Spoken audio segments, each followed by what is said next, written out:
Hey everyone, my name is Bradley and this is my review/commentary of Gargoyles Season 1. I am going to be going into spoilers here, so if you haven't seen the show yet, I highly recommend watching it before watching this review. And with that said, let's get started. The first episode is Awakening Part 1, and this is where we're going to be introduced to the main characters and the main conflicts.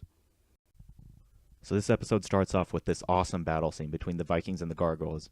And I love that we get to see all of the main Gargoyles in this battle, and we get to see how they fight. Like there's a scene where Broadway knocks this guy out with a drumstick. And I think what makes this fight so great is the fact that the Gargoyles are not invincible, and as well as the fact that the Vikings are competent villains. Like when I first watched this episode, I thought that the Gargoyles were just going to just slaughter the Vikings without any trouble at all. But then there's that scene when Goliath catches the sword with his bare hand, and I saw the blood running down his list, and I'm like, okay, this is going to be cool. And just after that, you get to see Hakon. He's smart enough to pull Goliath down by kicking off the wall as he's being held. It's great. Like, basically, I think the fight has a real sense of tension. Makes every scene in it feel important. It gives it some sort of weight. I really liked the fight scene here. Another great part of this episode is the conflict between the humans and the Gargoyles. We've just seen these Gargoyles risk their lives to defend the humans' castle. And so when the humans treat them like crap, it really makes us care for these characters, even though we barely know them. And I like that the friction between them isn't like a one-way relationship. It's not just the humans that don't like the Gargoyles. It's also the other way around, too. Like Demona talks about how she's sick of the humans being ungrateful.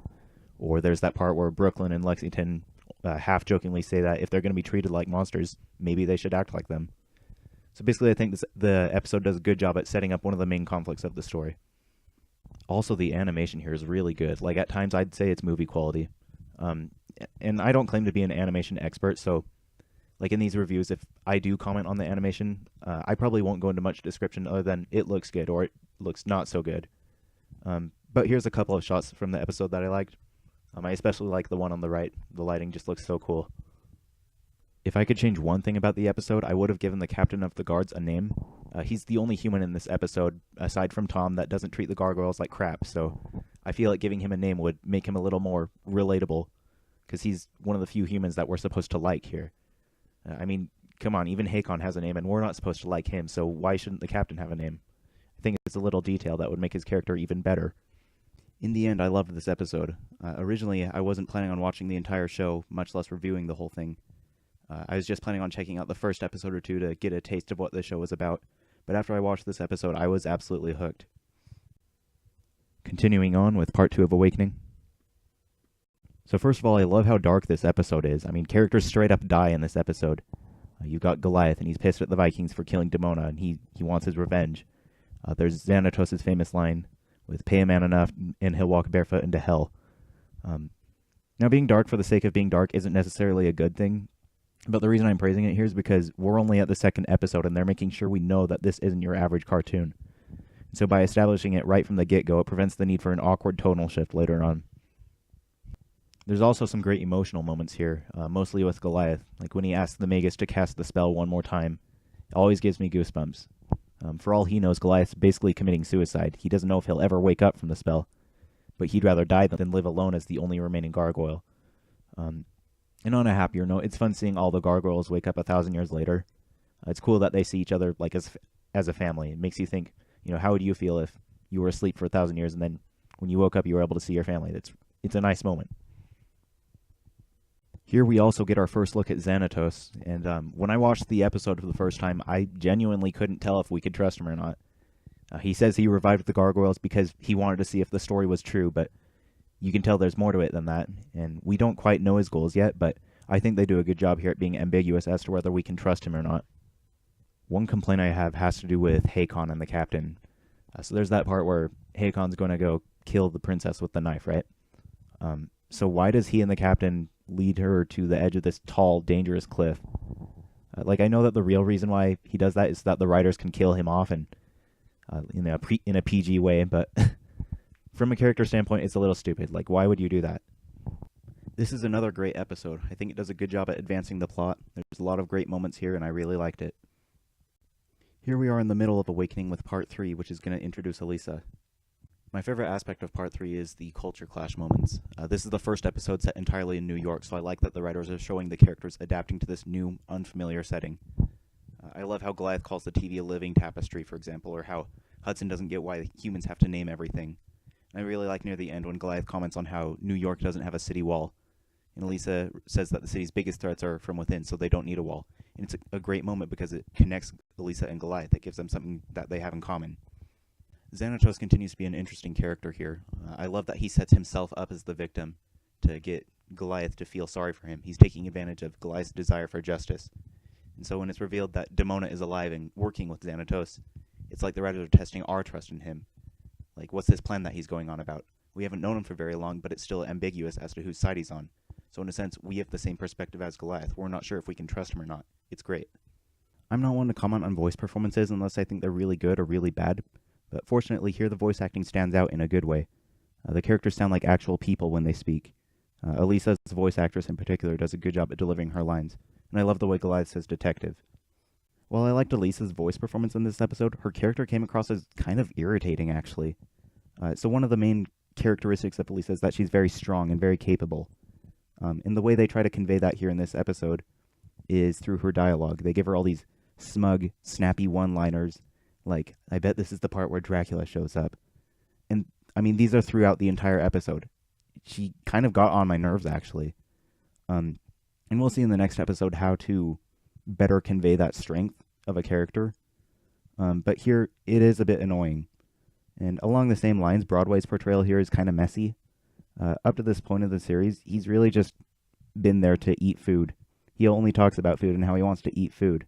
This is the part where it becomes a bit stale, like, okay, can we please get some characterization going here? Thankfully, he does get some characterization later on, but not here. I wouldn't say that the animation in this episode is bad, but I do think it could have been better. Like in the kitchen, there's the pots and pans, and they fall down, but they have like 2 colors of shading, so it looks like they're made out of paper.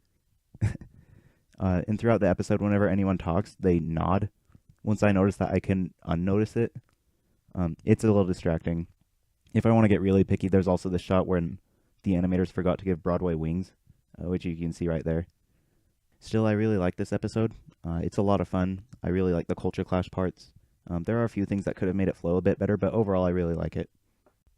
Up next, of course, is part 4 of Awakening. I think Elisa makes a better impression here. In the last episode, they made her seem very edgy, with all these snappy one-liners. Unfortunately, here they do away with most of those. They still show us how strong she is, though, but they do it through an action scene. She fights these agents in the park. I think the action scene does a better job than her snappy dialogue because it shows us how strong she is, rather than telling us how strong she is. Here they also bring back Demona. They make it clear that she's not going to be the friendliest character. She's a lot more aggressive and, frankly, racist towards the humans now. Maybe I'm being pretentious here, but I think that one of the things this episode's trying to do is get us ready to compare Demona and Elisa in not just the next episode, but throughout the series.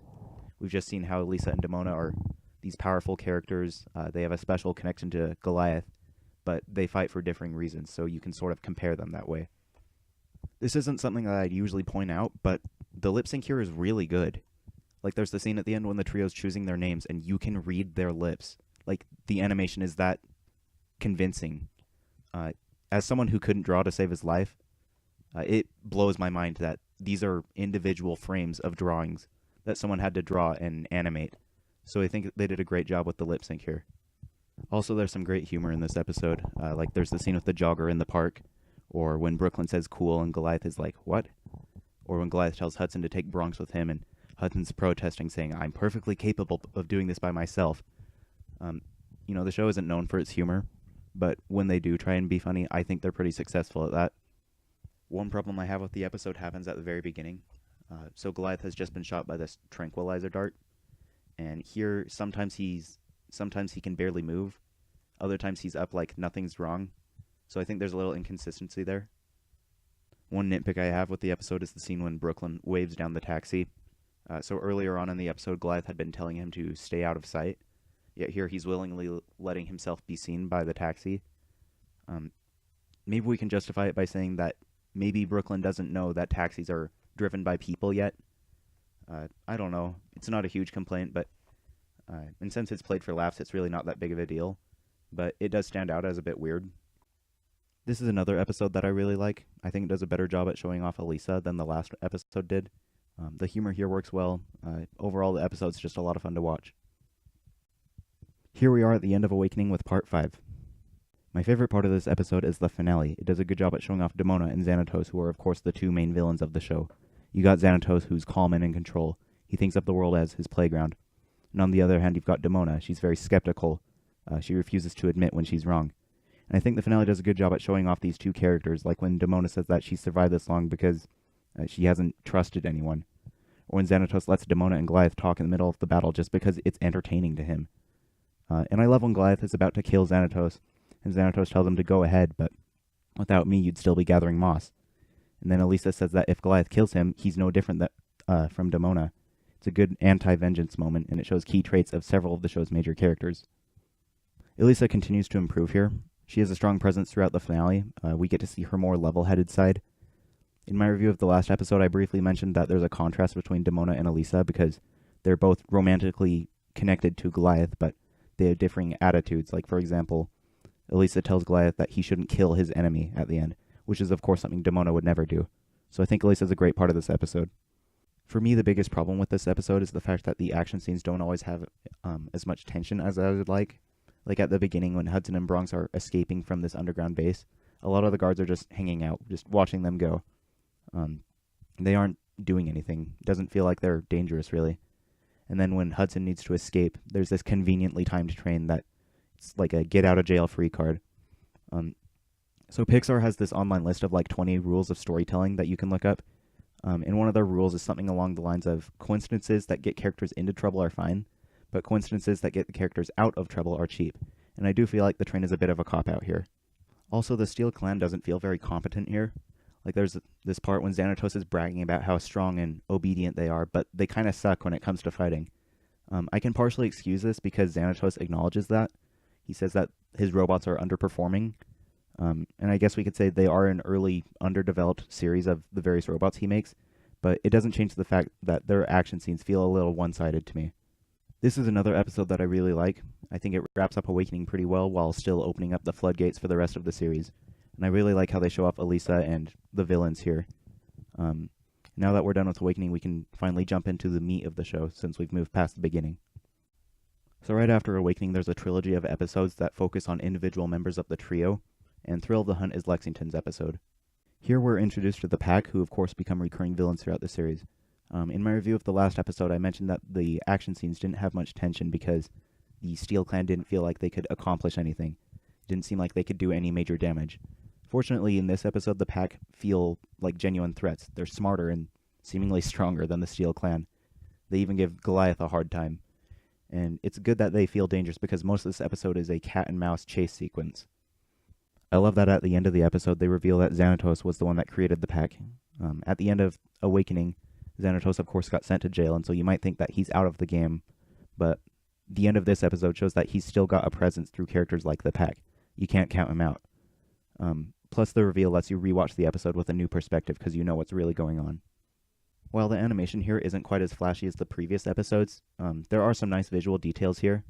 Like, I love the part when Lexington runs out from behind a corner and he sort of runs in place like a dog on a hardwood floor. Or as Goliath walks around, you can see his hair and his tail sway from side to side. Subtle details like this are great in animation because it gives the world a more lifelike, believable feel. This episode also has a nice message to it. How things on TV might not actually be what they seem. It's kind of ironic, really, that this is being delivered on a TV show. It's sort of like the show is roasting itself. It's asking the viewer to question the things that they see while watching it. So I thought that was interesting. Now, I do have a couple of complaints with this episode. First of all, while I liked the message that it gives, I think it could have conveyed it better. It does feel a little forced here. Usually I think the show does a good job at conveying its messages in a subtle way, but here it's a bit blatant. Like at the end, Hudson practically turns to the camera and deliberately says that we shouldn't trust everything we see on TV. It's not subtle at all. I guess at this point in the series, the writers weren't sure how much faith to put in the audience, so they decided to be straightforward in order to make sure that nobody missed the message, but that doesn't change the fact that it felt a little forced to me. I feel like the hide-and-seek game between the Pack and the Gargoyles goes on just a little too long. I think it actually takes up like half the episode, actually, but the reason I think it goes on just a little too long is because not much of consequence happens during it. Later episodes like The Edge are going to feature similar scenes, but the reason those work is because there's little bits of characterization along the way, and unfortunately I don't think Thrill of the Hunt has that. Okay, I need to talk about the photographer at the end of the episode, because this kind of bothers me. So Goliath and Fox come crashing in through the roof, right? Yet the cameraman decides to only get pictures of Fox, not Goliath. Like, wouldn't any normal person in that situation want to get pictures of this giant purple gargoyle that just crashed through the roof? And wouldn't that cause some serious trouble for Goliath, since there would be proof of their existence? I mean, maybe this is like a subtle commentary on celebrity culture. The writers are saying that we pay more attention to celebrities than the world around us. I don't know. Still, Goliath should really be grateful that the cameraman didn't do what any other cameraman would do in that situation. One nitpick I have with the episode has to do with the argument between Lexington and Goliath. So as they're talking, the sun comes up and interrupts their conversation, right? This is something that the show does every once in a while, to have plot events take place during the day while the gargoyles are asleep. But here, nothing important happens during the day. So I'm not really sure what was the point of interrupting that conversation.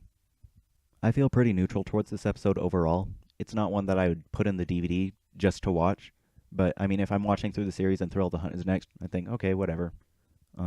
It's not my favorite. It's not bad. I feel pretty neutral overall. So next up we have Temptation, which is Brooklyn's episode. I love the bike scene at the beginning for a couple reasons. I mean, first of all, come on. It's a gargoyle riding a motorcycle. That's just the coolest thing ever. But in all seriousness, I think this scene does a good job at demonstrating Brooklyn's character. We get to see his cool personality. We get to see how he wants to fit in with the humans. And I like that they show the trio working on this bike over the course of a week. It's showing that the gargoyles are adapting to the world of 90s Manhattan. It makes them a bit more relatable, because we get to see that they have hobbies and interests and projects just like we do. I think I read somewhere that the actual reason the scene was made was to get kids to buy toys of Brooklyn and this motorcycle. And I was surprised to learn this, because I think the scene is not only entertaining, but it works pretty well. It shows off the characters, it gets us acquainted, and it's just a lot of fun. So I think it's a great scene. Demona is also great in this episode. In Awakening, we mostly saw her aggressive, chaotic side, but here we get to see her more subtle, more manipulative side. When she's going on this tour with Brooklyn, she's giving examples of how the humans can't be trusted. She got me thinking, she's kind of right. Like she says that the humans can't share their own home without fighting with each other, so why would they share it with the gargoyles? It sort of reminds me in The Dark Knight with the Joker. He sort of tricks you, the viewer, into thinking that they can be trusted. So I think they did a really good job with her in this episode. Also, there's some nice animation in this episode. It has this nice, clean look. I just wanted to point that out. Here's a couple of shots I like, especially like the one on the left. It just looks so cool. Now, I do feel like Demona's tour is just a little conveniently timed. The biggest case of this is probably when she lands outside this house. There's this couple inside that's arguing, and she uses this as one of her examples.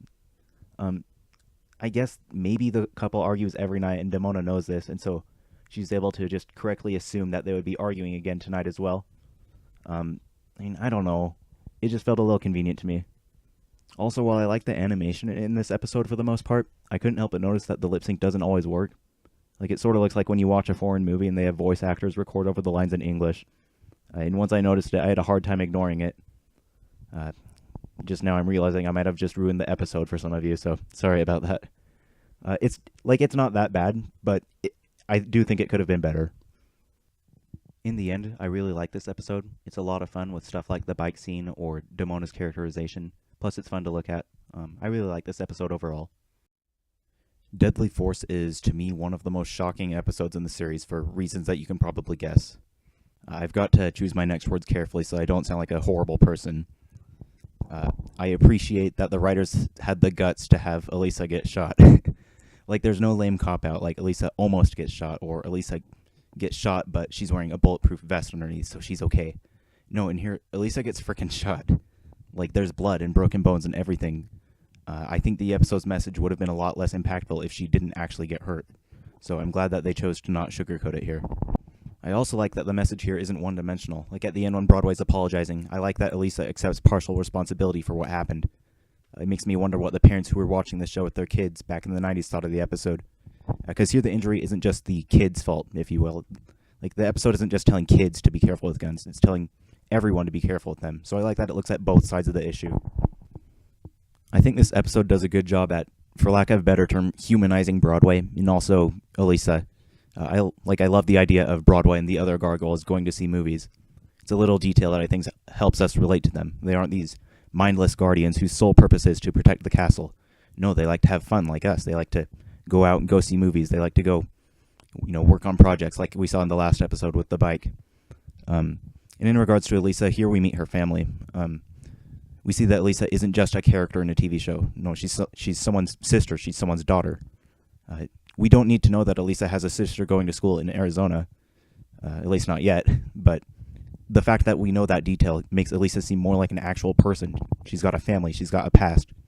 So I think the way that they humanize Elisa in this episode makes her injury all the more impactful to us. This episode also demonstrates that the bad guys aren't always the one to blame. Let's be real. Dracon is one of the few villains in the show that really doesn't have any redeeming attributes whatsoever. And in this episode, from Goliath's perspective, all signs point to Dracon being guilty. He's the one that shot Elisa in his eyes. But we, the audience, know that Dracon didn't hurt Elisa. He's not involved with that, really. There's this great shot at the end of the episode when Goliath is holding Dracon. He's just sort of helplessly dangling there, completely defenseless. I actually sort of felt sorry for Dracon there just because, while he's a total douchebag, he didn't deserve to take the blame for Elisa's injury. This is a concept that the show comes back to every once in a while. The lines between the good guys and the bad guys are a little blurred. It's really cool. As for problems I have with the episode, I think Elisa's injuries are blown up to the point that it's kind of silly, in a way. In the hospital, the surgeon says that the bullet entered her chest and ricocheted off the collarbone and passed through her lung and her ribs and ended up in her spine. He makes it just sound like the worst injury anyone has ever suffered, ever. He basically describes Elisa as like a pinball machine. There's also this part when the doctor's holding this syringe that is just freaking massive. Like he has to push it down with the palm of his hand. I get that they wanted to demonstrate the consequences of misusing a gun, but I do think it is overblown a bit at times. Also, one nitpick I have is that I feel like the stretcher Broadway finds is just a little convenient. After he shoots Elisa, he picks her up, jumps out the window, and then the next shot is him by the stretcher. It's like they just jump from point A to point C without going through point B. I would have liked to have seen Broadway just gliding around a bit while he's holding Elisa, and he looks down towards the hospital and sees the paramedics take in someone off the stretcher. And then he follows their example and puts Elisa on the stretcher. I feel like that would have made the scene transition just a little more smooth. It's not a big problem, but I think it could have been done a little better. This is another episode that I really like. I love seeing Broadway's characterization here. I love the little details along the way, like how they go to movies. It's just a lot of fun to watch overall. Next we have Enter Macbeth, which is probably one of the season's most important episodes in regard to the overarching plot. Here we're, of course, introduced to Macbeth, who's one of the main villains. The Gargoyles leave the castle, Xanatos comes back from prison. There's a lot of important stuff here. This episode did a good job at making me curious about Macbeth. I was wondering, how does he know about these gargoyles? How does he know about Demona? Heck, why is he even named Macbeth? And of course we learned that this Macbeth and Shakespeare's Macbeth are the same person. I think he makes a good first impression here, and I had a lot of questions after this episode, so I think they did a good job with his character here. There's also this cool fight between Goliath and Macbeth near the end. It's probably one of the better looking scenes in the episode. We'll get to that in a second. But seeing Goliath swinging a mace around, it's just way cool. There's this strong sense of momentum behind each swing, and the fight shows that Macbeth is plenty strong despite his old age. There's also some good scenes near the end of the episode involving the castle and Goliath saying goodbye to it.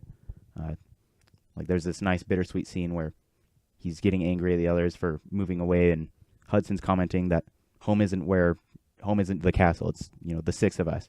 It's a nice scene. Now I want to talk about some of the problems I have with this episode. So first of all, the animation here is not good. I feel like the artists sometimes use more shading than necessary, so the characters have this weird wrinkly appearance, like you can see with Lex in the left picture there. Or characters like Macbeth sometimes look just a couple inches shorter than they should be. They have this funny squat look. Even Goliath isn't immune from looking a bit short at times. I've heard that when they put the show on DVD, they actually redid some of the scenes because they just looked so bad. So every once in a while, I'm watching this on DVD, and every once in a while there'll be a nice looking shot. But for the most part, the episode doesn't look very good. And I know that some people might say, well, it's not fair to criticize the look of a show because what really matters is the writing, right?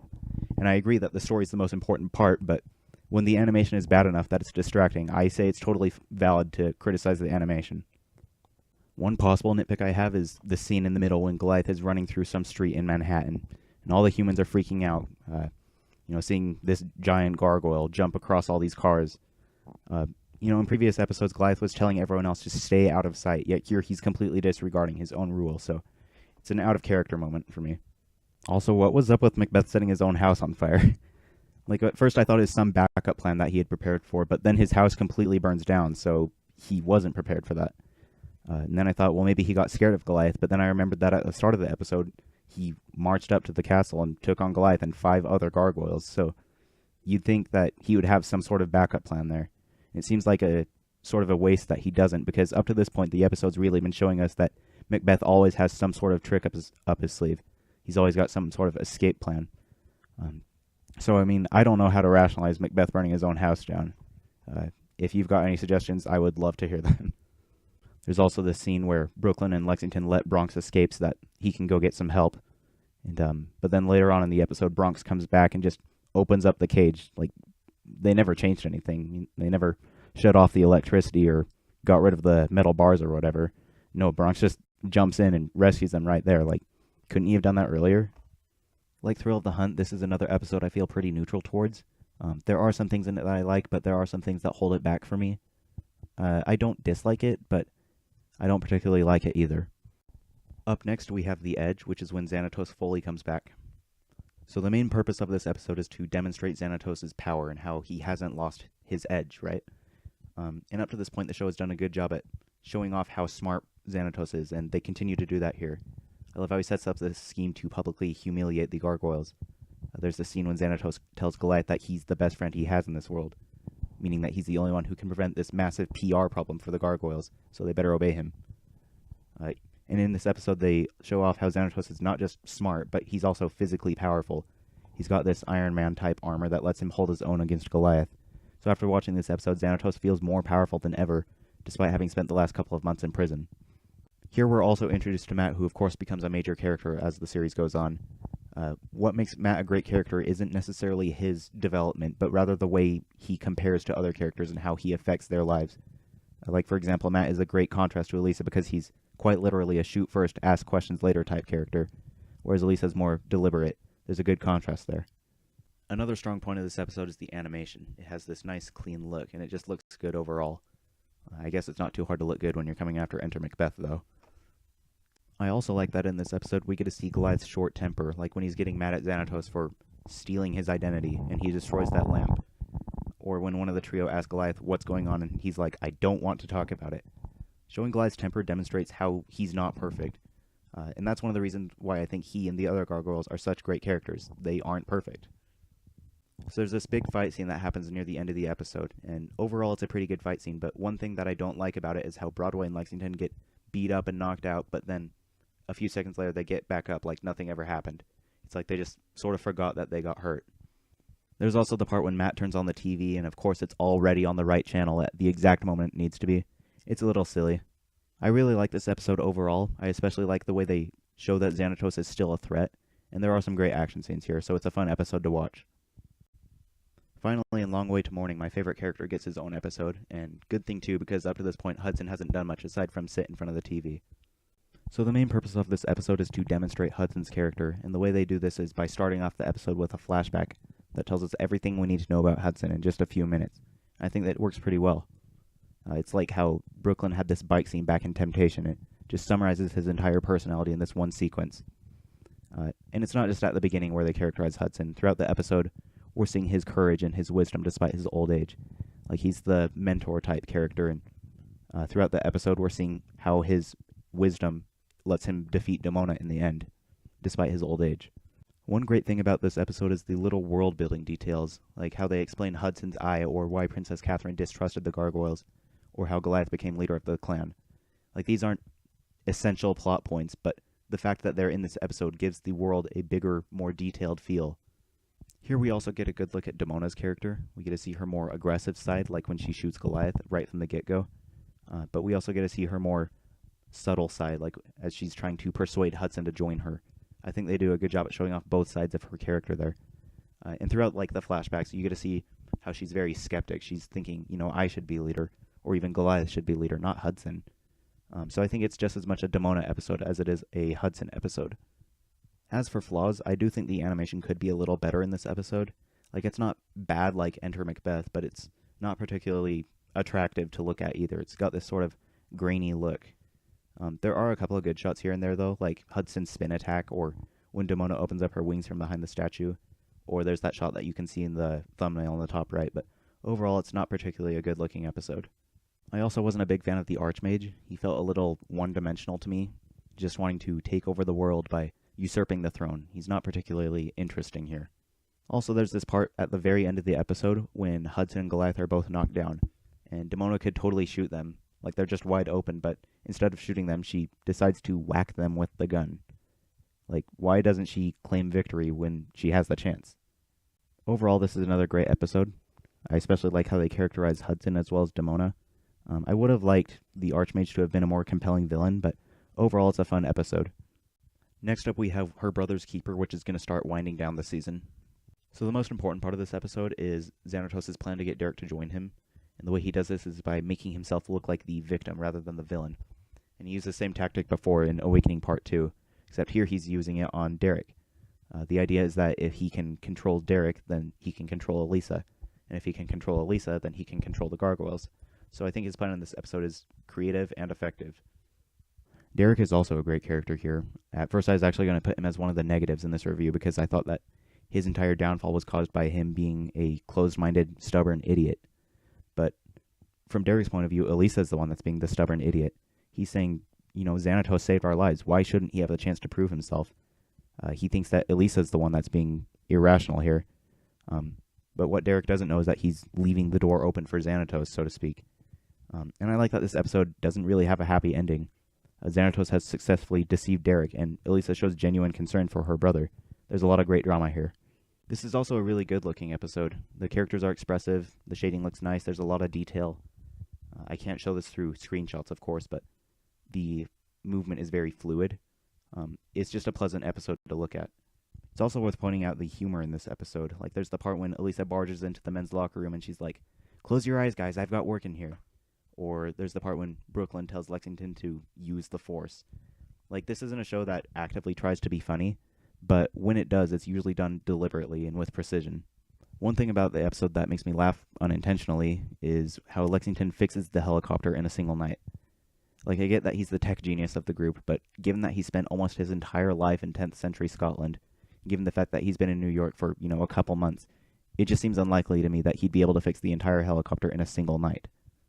In the end, I loved watching this episode. You got drama, you got humor, it looks fantastic. I had a lot of fun watching it overall. It's probably one of my favorite episodes in the season. Finally, here we are at Reawakening, which is the last episode in the season. And here we also get our first look at Coldstone, who's one of the coolest characters in the show. What I love here is that he's a very conflicted character. Demona's telling him that Goliath is the bad guy, but then as Coldstone starts to interact with Goliath, he starts questioning that. He starts wondering, who's the real bad guy here? What's right and what's wrong? And I love at the end how he redeems himself by saving Goliath during the river scene. It makes his supposed death all the more impactful. So I think Coldstone's a really good character, and I think he's one of the best parts of this amazing episode. Another cool part of this episode is the way it relates the Gargoyles culture to New York. Like, there's the scene where Goliath says that Manhattan is now their castle, and so they have to protect it. Or there's the shopkeeper who's serving his community even though it's a very dangerous job. In the first couple of episodes in the season, there were all these culture clash moments. They are mostly used to be, funny. And here the writers are connecting the two cultures instead of clashing against them. So it has this nice dramatic effect. It's really cool. Also, the ending here is way cool. Like, I think it does a good job at showing that this was really just the beginning of the Gargoyles' adventures. I love how they bring back Goliath's detective line from Awakening. It's a nice coming full circle moment. And there's the shot with all the characters looking out over the city that they've just sworn to protect. It just makes me want to just get up and freaking scream. Like, it's so epic. Just thinking about it right now, I'm getting goosebumps. Seriously, though, I really like the ending here. I think it does a good job at wrapping up the season while still giving some forward movement. And as a last note, I love the part when they're in the movie theater and there's the fight going on outside, and Lexington's like, "Wait, I don't remember any explosions in Bambi." Like, that's one of the funniest parts in the entire show for me. Plus, if you look at this shot right here, it's awesome that they show Broadway and Lexington. They're just loving this movie. And Brooklyn, you can tell he's thinking, this is so lame. It's a great detail, so shout out to whoever put that in the episode. There's a weird part early on in the episode, though, when Elisa's mentioning the police motto of protect and serve, and Goliath is just so weirdly curious about it. I mean, he spent his entire life protecting and serving Castle Wyvern, so it's kind of strange that the concept of protect and serve seems so mysterious to him. Also, there's the part when Goliath is fighting Coldstone in Times Square, and we see the shot of Xanatos and Demona in their control room back at the Erie building, and then, like 5 seconds later, they arrive at Times Square. Like, they just conveniently teleport there. So that was a bit of a bumpy transition. There's also the part where Hudson is leaving the clock tower because he's going to go help Goliath out. And he slowly says that if I leave, there will be no one to guard the clock tower. And so you're thinking, okay, something's going to happen as he's gone, but then nothing does. So it's like a setup without any payoff. I also have a couple of nitpicks with this episode. I don't like when Xanatos yells, "It's alive," during the Coldstone scene at the beginning. It's supposed to be this dark scene introducing the tragic character of Coldstone, and they throw this comedy line right in the middle of it, so I feel like it breaks the tone there a bit. Also, it's kind of weird when Xanatos says, "Let's reconvene at blank." Like, he doesn't say anything there. And Elisa's like, "Yeah, I'll meet you guys there." Like, why couldn't they let us hear what he says at that point? And lastly, I would have liked Hudson and Bronx to have a larger role in the battle at the end. Like, they show up and the fight's basically over. Despite having a lot of flaws, this is actually one of my favorite episodes in the entire show. Coldstone is such a cool character. There's great action. I think it does a good job at closing the first season while still providing some forward movement for the next season. It's just a lot of fun overall. Guys, in the end, I love Season 1. Even just rewatching it for the review, even though I know everything that's going to happen, it's still just so much fun to go back to, seeing these characters grow and interact. There's actually no episodes in this season that I dislike, though Enter Macbeth comes just so close. Usually with TV shows, it takes like a season or two before the writers really click with the material. And so you go back to the first season and it's just kind of weird. But fortunately, I think Gargoyles manages to avoid this for the most part. I think the first season creates a strong base to build the rest of the show upon.